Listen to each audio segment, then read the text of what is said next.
कांग्रेस नेता दिग्विजय के RSS, BJP और ओवैसी पर मंत्री विश्वास सारंग की प्रतिक्रिया। दिग्विजय सिंह हर समय विघटन और वर्ग संघर्ष की राजनीति करते हैं। लगातार हिंदू दर्शन, हिंदू धर्मावलंबियों और हिंदुस्तान का विरोध करते आए हैं। भगवा, आतंकवाद जैसे शब्दों का उपयोग करके पूरी दुनिया में सनातन को बदनाम करते हैं। पाकिस्तान परस्ती और हिंदू विरोधी बातें करना उनकी आदत में शुमार हो गया है। नेहरू परिवार के संरक्षण में पलने वाले कांग्रेसी, जिन्होंने राम के अस्तित्व पर सवाल उठाकर कोर्ट में हलफनामा दिया था। संस्कृति से जुड़े हुए शहरों के नाम पर भी उनको आपत्ति है। जो जाकिर नायक और लादेन और जिन्ना को जी कहते हुए, उनसे आप क्या अपेक्षा कर सकते हैं? जो कांग्रेस राम मंदिर का विरोध करती हो, ये नेहरू और इटली की कांग्रेस है। इटली की संस्कृत लाना चाहते हैं ये लोग।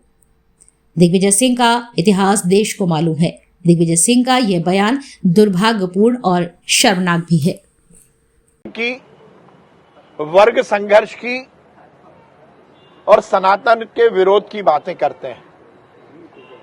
मुझे आश्चर्य होता है कि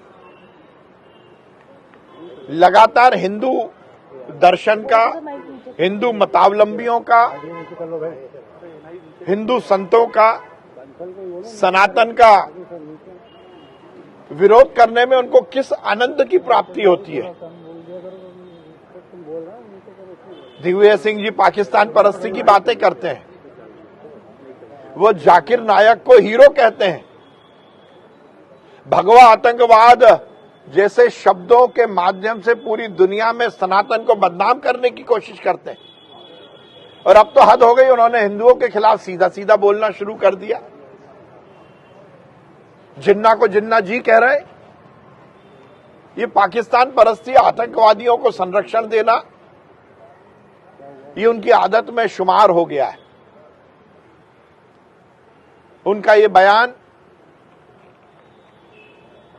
आने के बाद भी कांग्रेस की तरफ से इसका खंडन नहीं आया। इसका मतलब ये कांग्रेस का क्या ऑफिशियल बयान है? वैसे हमें आश्चर्य इसलिए नहीं है कि ये वही कांग्रेस है जिसने राम मंदिर बनने का विरोध किया था। ये वही नेहरू परिवार के संरक्षण में पलने वाले कांग्रेसी हैं जिन्होंने हलफनामा देकर राम के अस्तित्व को ही चुनौती दी थी। दिग्विजय सिंह जी लगातार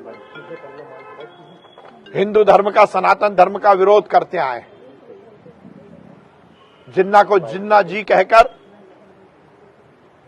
निश्चित रूप से उन्होंने पाकिस्तान परस्ती को स्थापित करने की कोशिश की है। उन्होंने पत्र भी लिखा है कि संस्कृति से जुड़े हुए यदि शहरों का नाम परिवर्तित हो रहा है, जो कि एक बहुत ही अच्छा प्रयास है, उसका भी वो विरोध कर रहे हैं। मुझे आश्चर्य होता है, इटली के संस्कार में पलने वाली, बढ़ने वाली कांग्रेस क्या इस देश में संस्कृति को तार तार करना चाहती है? निश्चित रूप से दिग्विजय सिंह जी का यह बयान दुर्भाग्यपूर्ण भी है और शर्मनाक भी है। वो कह रहे हैं जिन्ना और सावरकर ने देश बांटा, बीजेपी सरकार तो मोहल्ले मोहल्ले बांट रही है। अब हिंदुओं के मोहल्ले अलग है, मुसलमानों के अलग। देखिए, दिग्विजय सिंह जी जिन्ना को जिन्ना जी कहते हैं तो उनकी मानसिकता अपने आप पता लगती है। और वीर सावरकर जी, जिन्होंने इस देश की आजादी के लिए अपना सर्वस्व लगाया, ये कांग्रेसी उनकी कुर्बानी को क्या समझ पाएंगे? वीर सावरकर जी ने पूरा परिवार झोंक दिया इस देश की आजादी के लिए।